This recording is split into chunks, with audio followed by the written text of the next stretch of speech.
विधवा और तलाकशुदा लड़का, एक दर्द भरी कहानी। नीलम अपनी शादी के 1.5 महीने बाद ही विधवा हो जाती है और उसके जीवन में अचानक ही पतझड़ आ गया था। नीलम को ऐसा लगता था जैसे वह संसार की सबसे बदनसीब औरत है। उसकी आंखों के आगे उसका अंधेरे जैसा भविष्य हमेशा घूमता रहता था। नीलम के घर में सिर्फ उसकी बूढ़ी माँ थी और नीलम के पति के गुजरने के बाद नीलम के पिता भी इस दुख में गुजर जाते हैं। एक बड़ा भाई था लेकिन वो तो सबसे मुंह मोड़कर अपनी पत्नी को लेकर कहीं और रहने चला जाता है, इसलिए अब नीलम को लगता था कि जिंदगी में कभी भी खुशी उसके दरवाजे पर दस्तक नहीं देगी। इधर विकास की बात करते हैं। विकास की शादी 2 साल तक तो अच्छी चल रही थी, लेकिन फिर उसकी पत्नी का किसी और के साथ चक्कर चलने लगा और वो उस दूसरे आदमी के साथ खुलेआम अय्याशी करने लगी। फिर कुछ ही दिनों में उसने विकास को तलाक देकर दूसरे आदमी से शादी कर ली। विकास अपनी पत्नी से बहुत प्यार करता था, लेकिन तलाक होने के बाद वह अपनी पत्नी के बिना बिल्कुल ही अकेला सा हो गया और अपनी सुनसान वीरान जिंदगी अकेला ही काटने लगा। वह नहीं जानता था कि अब उसका भविष्य कैसा होगा, कभी वह फिर किसी से शादी कर पाएगा या नहीं। तभी एक दिन नीलम और विकास दोनों ही किसी की शादी की सालगिरह में जाते हैं। नीलम की एक सहेली विकास को जानती थी और उसी ने ही उन दोनों को मिलवाया। विकास से मिलकर नीलम को अच्छा नहीं लगा, क्योंकि विकास अपनी पत्नी के बारे में नेगेटिव बातें कर रहा था और यह सुनकर नीलम को विकास पर गुस्सा आ रहा था कि वह औरत के बारे इतना गलत कैसे बोल सकता है। लेकिन बाद में उसकी सहेली मंजू ने बताया कि विकास कितना दुखी लड़का है, वह अच्छे खासे पैसे कमाता है और उसके परिवार वाले भी बिल्कुल सीधे हैं, लेकिन फिर भी उसकी पत्नी ने दूसरे मर्द के चक्कर में इस बेचारे को धोखा दे दिया और अब विकास दिन रात रोता ही रहता है। यह सुनकर नीलम का दिल भर आया। वह मन में सोचने लगी कि एक शरीफ लड़के को मैं बिना मतलब ही बुरा समझ रही थी। तो उसी दिन से नीलम के मन में विकास के लिए एक प्रेम से जाग गया। तभी कुछ ही दिनों बाद नीलम ने अपनी सहेली मंजू से कहा कि मंजू, मैं पता नहीं क्यों विकास को चाहने लगी हूँ और मैं उसे पसंद भी करती हूँ। अगर मंजू तू कुछ उपाय करके मेरी दोस्ती विकास से करवा दे तो शायद मेरी जिंदगी संवर जाएगी। तो मंजू ने कहा कि ठीक है, तू कहती है तो मैं किसी बहाने से विकास को अपने घर बुलाती हूँ। मैं उसे तेरी सारी कहानी पहले ही बता दूंगी, फिर तू भी आ जाना, आगे तुम दोनों की किस्मत।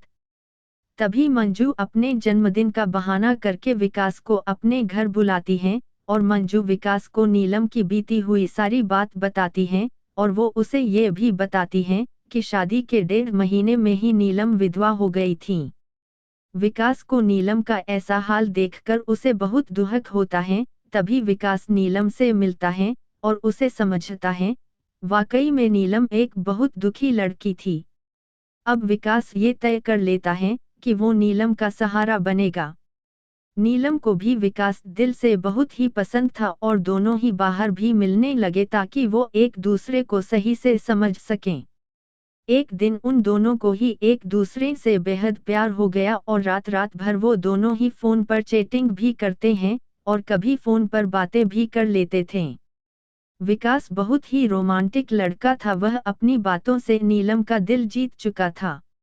नीलम को भी विकास के मुंह से अपनी तारीफ सुनना बहुत ही अच्छा लगता था। दोनों ही हर रविवार को मिलते थे, पार्क में घूमने जाते थे और कभी कभी रात को होटल में डिनर करने भी चले जाते थे। तभी एक दिन नीलम विकास को अपने साथ अपने घर ले गई और उसे अपनी माँ से मिलवाया।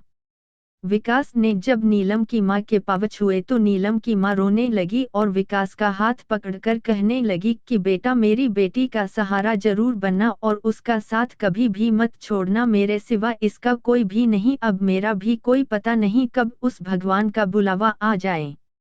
अगर मैं मर गई तो मेरी जवान लड़की का क्या होगा। ये सुनकर विकास की भी आंखों में आंसू आ गए और नीलम भी खूब रोने लगी। तभी विकास ने कहा कि माँ जी, आप बिल्कुल चिंता न करें, नीलम का मैं मरते दम तक साथ नहीं छोड़ूंगा और आपको भी कुछ नहीं होगा और आपकी बेटी का मैं जिंदगी भर ही ख्याल रखूंगा। ये सुनकर नीलम की माँ और नीलम को बहुत ही अच्छा लगा और नीलम विकास का हाथ अपने गालों पर लगाकर रोती हैं।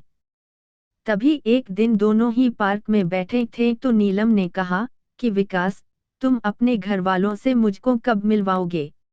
विकास में बात टाल दी और उससे प्यार भरी बातें करने लगा और कहा नीलम, मैं तुम्हारे बिल्कुल नज़दीक आना चाहता हूँ, बोलो तुम मुझे अपने करीब कब आने दोगी।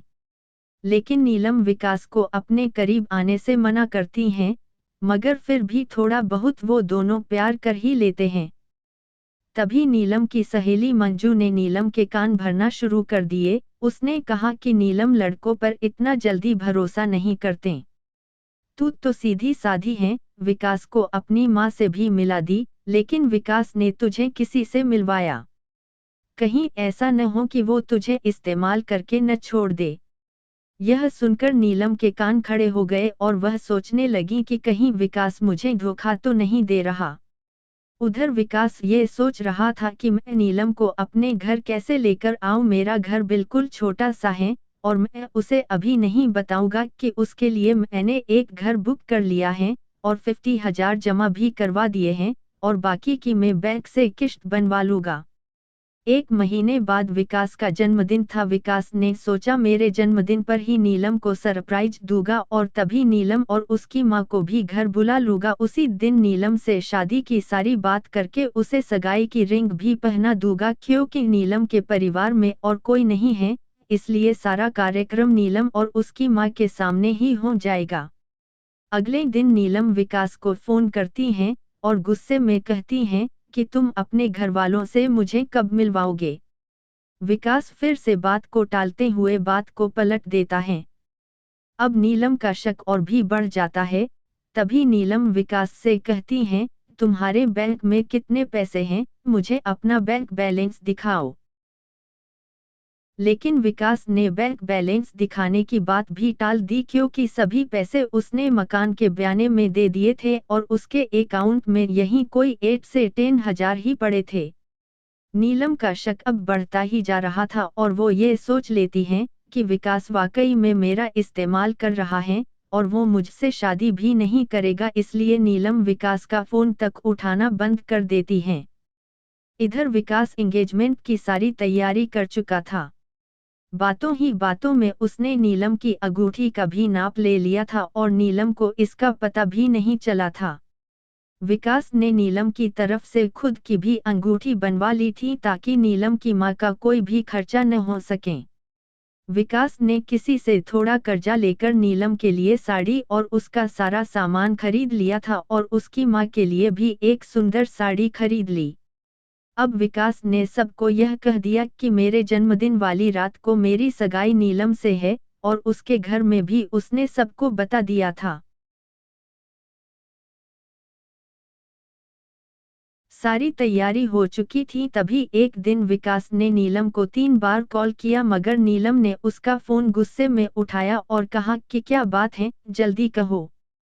तो विकास ने कहा कल शाम को 5 बजे तुम और तुम्हारी माँ को मैं लेने आ रहा हूँ। तो नीलम ने कहा कि मुझे कहीं भी नहीं जाना। तो विकास ने कहा कि नीलम कल मेरा जन्मदिन है। विकास ये बताया, लेकिन फिर भी नीलम ने विकास को जन्मदिन की बधाई नहीं दी। तभी नीलम ने सोचा कि जन्मदिन में चली जाती हूँ, इससे विकास का पर्दाफाश भी हो जाएगा। अगली शाम नीलम और उसकी माँ तैयार हो जाती हैं और अनिल की गाड़ी में बैठकर उसके साथ चली जाती हैं। पूरे रास्ते नीलम ने विकास से कोई भी बात नहीं की, उसे तो विकास के रूप में एक धोखेबाज नजर आ रहा था। तभी जैसे ही नीलम विकास के घर की दहलीज पर कदम रखती हैं, वैसे ही विकास की माँ आरती की थाली लेकर आती हैं और नीलम को टीका लगाकर उसकी आरती उतारती हैं।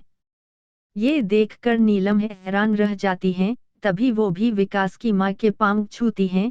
उसकी माँ उसे अंदर आने के लिए कहती हैं। सभी लोग खड़े थे, विकास के बड़े भाई भाभी, विकास के भतीजा भतीजी और विकास की माँ व भोले भाले उनके बाबूजी।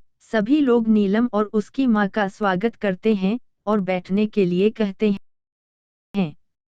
अब विकास का जन्मदिन भी बन जाता है। उसके बाद नीलम जाने के लिए कहती हैं, तो विकास की माँ कहती हैं कि बहू तुम्हें जाने के लिए नहीं बुलाया है, हमेशा के लिए यहीं रखने के लिए बुलाया है।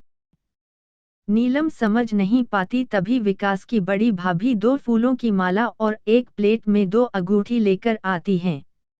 ये देखकर नीलम विकास की तरफ बड़े ही आश्चर्य के साथ देखती हैं, तभी विकास एक अंगूठी नीलम के हाथ में रख देता है और कहता है, आज हमारी एंगेजमेंट है नीलम, और इस बात के लिए मैं तुम्हें सरप्राइज करना चाहता था, तुम्हें ये रिश्ता मंजूर है न? नीलम रोने लग जाती हैं और मन में ये सोचती हैं कि मैंने किस लड़के पर शक किया। अनिल ने नए मकान के कागज भी नीलम के हाथ में रख दिए और कहा कि नीलम ये मकान मैंने तुम्हारे लिए लिया है, क्योंकि हमारा ये घर थोड़ा छोटा है न? इसलिए नीलम की आंखें अब अपने आंसुओं को रोक ही नहीं पा रही थीं। तभी नीलम ने मकान के कागज अपनी सास के हाथ में रखते हुए कहा कि माँ जी मुझे तो इसी घर में रहना है, आपके साथ मुझे नया मकान नहीं चाहिए। इस बात से घर के सभी लोग खुश हो जाते हैं। तभी विकास कहता है कि नीलम तुम्हारी माँ भी हमारे साथ ही रहेगी, भला वो अकेली कैसे रह पाएगी। ऐसा करते हैं, जो मकान मैंने लिया है वो पास में ही है, माँ को तुम वहीं शिफ्ट कर दो ताकि तुम अपनी दोनों माँ को संभाल सको। अब सब कुछ ठीक हो गया था। कहाँ नीलम एक शक की वजह से सब खत्म करने जा रही थी, ये गलती उसे बहुत महंगी पड़ने वाली थी, मगर नीलम ने विकास के घर जाकर अच्छा ही किया। इसलिए दोस्तों, जीवन में कभी भी किसी शक की वजह से आप अपने प्यार को कभी मत छोड़ना, पहले पूरा सच जानना फिर कोई कदम उठाना, तभी आपका भी रिश्ता बच सकता है।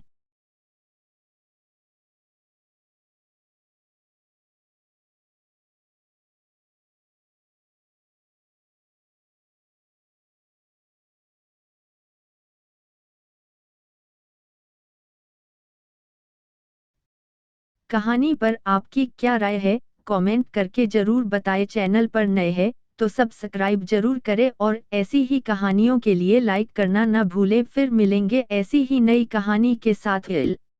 धन्यवाद। जय श्री राम। जय श्री कृष्ण।